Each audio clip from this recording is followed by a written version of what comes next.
Decreto número 1171, de 22 de junho de 1994. Este decreto aprova o Código de Ética Profissional do Servidor Público Civil do Poder Executivo Federal. Capítulo 1. Seção 1. Das regras deontológicas. A dignidade, o decoro, o zelo, a eficácia e a consciência dos princípios morais são primados maiores que devem nortear o servidor público, seja no exercício do cargo ou função, ou fora dele, já que refletirá o exercício da vocação do próprio poder estatal. Seus atos, comportamentos e atitudes serão direcionados para a preservação da honra e da tradição dos serviços públicos. O servidor público não poderá jamais desprezar o elemento ético de sua conduta. Assim, não terá que decidir somente entre o legal e o ilegal, o justo e o injusto, o conveniente e o inconveniente, o oportuno e o inoportuno, mas principalmente entre o honesto e o desonesto, consoante as regras contidas no artigo 37, caput, e parágrafo 4º, da Constituição Federal. A moralidade da administração pública não se limita à distinção entre o bem e o mal, devendo ser acrescida da ideia de que o fim é sempre o bem comum. O equilíbrio entre a legalidade e a finalidade, na conduta do servidor público, é que poderá consolidar a moralidade do ato administrativo. A remuneração do servidor público é custeada pelos tributos pagos direta ou indiretamente por todos, até por ele próprio, e por isso se exige, como contrapartida, que a moralidade administrativa se integre no direito, como elemento indissociável de sua aplicação e de sua finalidade, erigindo-se, como consequência, em fator de legalidade. O trabalho desenvolvido pelo servidor público perante a comunidade deve ser entendido como acréscimo ao seu próprio bem-estar, já que, como cidadão, integrante da sociedade, o êxito desse trabalho pode ser considerado como seu maior patrimônio. A função pública deve ser tida como exercício profissional e, portanto, se integra na vida particular de cada servidor público. Assim, os fatos e atos verificados na conduta do dia a dia em sua vida privada poderão acrescer ou diminuir o seu bom conceito na vida funcional. Salvo os casos de segurança nacional, investigações policiais ou interesse superior do Estado e da administração pública, a serem preservados em processo previamente declarado sigiloso, nos termos da lei, a publicidade de qualquer ato administrativo constitui requisito de eficácia e moralidade, ensejando sua omissão comprometimento ético contra o bem comum, imputável a quem a negar. Toda pessoa tem direito à verdade. O servidor não pode omiti-la ou falseá-la, ainda que contrária aos interesses da própria pessoa interessada ou da administração pública.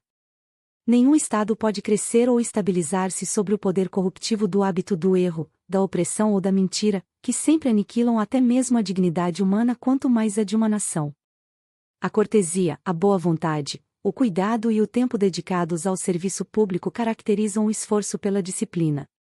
Tratar mal uma pessoa que paga seus tributos direta ou indiretamente significa causar-lhe dano moral. Da mesma forma, causar dano a qualquer bem pertencente ao patrimônio público, deteriorando-o, por descuido ou má vontade, não constitui apenas uma ofensa ao equipamento e às instalações ou ao Estado, mas a todos os homens de boa vontade que dedicaram sua inteligência, seu tempo, suas esperanças e seus esforços para construí-los.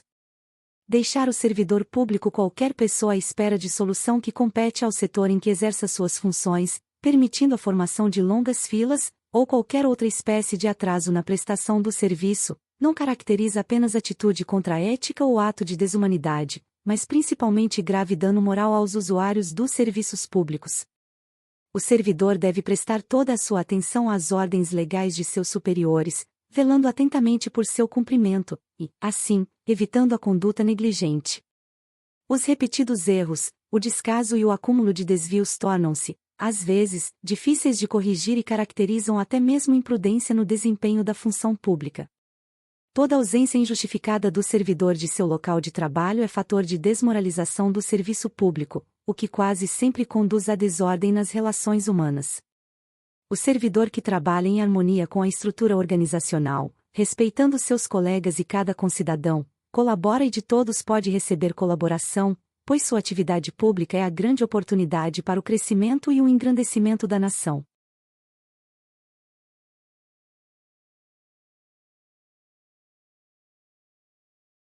Seção 2. Dos principais deveres do servidor público. são deveres fundamentais do servidor público. Desempenhar, a tempo, as atribuições do cargo, função ou emprego público de que seja titular. Exercer suas atribuições com rapidez, perfeição e rendimento, pondo fim ou procurando prioritariamente resolver situações procrastinatórias, principalmente diante de filas ou de qualquer outra espécie de atraso na prestação dos serviços pelo setor em que exerça suas atribuições, com o fim de evitar dano moral ao usuário. Ser probo, reto, leal e justo, demonstrando toda a integridade do seu caráter, escolhendo sempre, quando estiver diante de duas opções, a melhor e a mais vantajosa para o bem comum. Jamais retardar qualquer prestação de contas, condição essencial da gestão dos bens, direitos e serviços da coletividade a seu cargo. Tratar cuidadosamente os usuários dos serviços aperfeiçoando o processo de comunicação e contato com o público.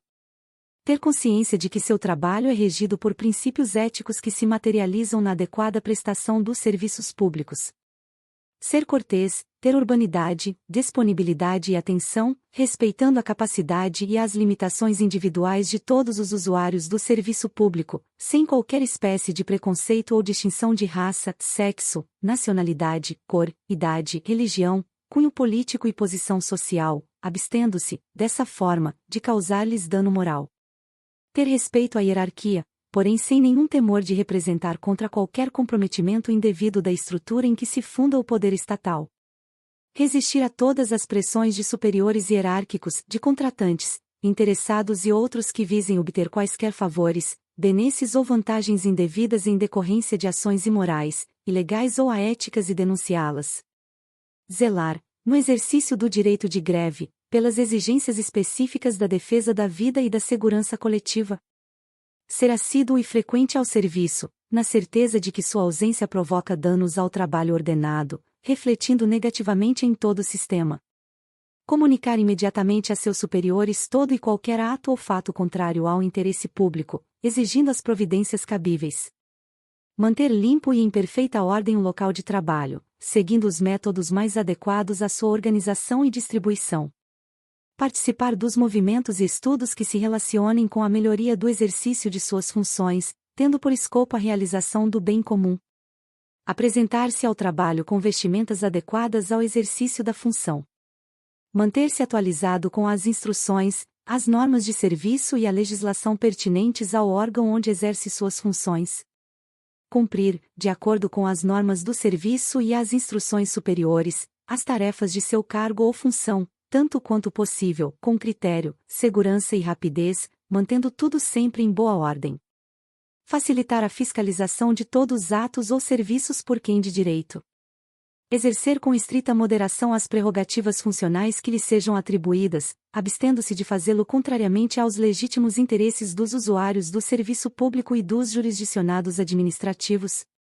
Abster-se, de forma absoluta, de exercer sua função, poder ou autoridade com finalidade estranha ao interesse público, mesmo que observando as formalidades legais e não cometendo qualquer violação expressa à lei. Divulgar e informar a todos os integrantes da sua classe sobre a existência deste código de ética, estimulando seu integral cumprimento. Seção 3. Das vedações ao servidor público. É vedado ao servidor público: uso do cargo ou função, facilidades, amizades, tempo, posição e influências, para obter qualquer favorecimento, para si ou para outrem. Prejudicar deliberadamente a reputação de outros servidores ou de cidadãos que deles dependam. Ser, em função de seu espírito de solidariedade, conivente com erro ou infração a este código de ética ou ao código de ética de sua profissão. Usar de artifícios para procrastinar ou dificultar o exercício regular de direito por qualquer pessoa, causando-lhe dano moral ou material. Deixar de utilizar os avanços técnicos e científicos ao seu alcance ou do seu conhecimento para atendimento do seu mister. Permitir que perseguições, simpatias, antipatias, caprichos, paixões ou interesses de ordem pessoal interfiram no trato com o público, com os jurisdicionados administrativos ou com colegas hierarquicamente superiores ou inferiores. Pleitear, solicitar, provocar, sugerir ou receber qualquer tipo de ajuda financeira, gratificação, prêmio, comissão, doação ou vantagem de qualquer espécie, para si, familiares ou qualquer pessoa, para o cumprimento da sua missão ou para influenciar outro servidor para o mesmo fim. Alterar ou deturpar o teor de documentos que deva encaminhar para providências. Iludir ou tentar iludir qualquer pessoa que necessite do atendimento em serviços públicos. Desviar servidor público para atendimento a interesse particular. Retirar da repartição pública, sem estar legalmente autorizado, qualquer documento, livro ou bem pertencente ao patrimônio público. Fazer uso de informações privilegiadas obtidas no âmbito interno de seu serviço, em benefício próprio, de parentes, de amigos ou de terceiros. Apresentar-se embriagado no serviço ou fora dele habitualmente. Dar o seu concurso a qualquer instituição que atente contra a moral, a honestidade ou a dignidade da pessoa humana. Exercer atividade profissional aética ou ligar o seu nome a empreendimentos de cunho duvidoso. Capítulo 2. Das comissões de ética. Em todos os órgãos e entidades da administração pública federal direta, indireta, autárquica e fundacional, ou em qualquer órgão ou entidade que exerça atribuições delegadas pelo poder público, deverá ser criada uma comissão de ética, encarregada de orientar e aconselhar sobre a ética profissional do servidor, no tratamento com as pessoas e com o patrimônio público, competindo-lhe conhecer concretamente de imputação ou de procedimento susceptível de censura. A comissão de ética incumbe fornecer, aos organismos encarregados da execução do quadro de carreira dos servidores, os registros sobre sua conduta ética, para o efeito de instruir e fundamentar promoções e para todos os demais procedimentos próprios da carreira do servidor público. A pena aplicável ao servidor público pela comissão de ética é a de censura e sua fundamentação constará do respectivo parecer, assinado por todos os seus integrantes, com ciência do faltoso.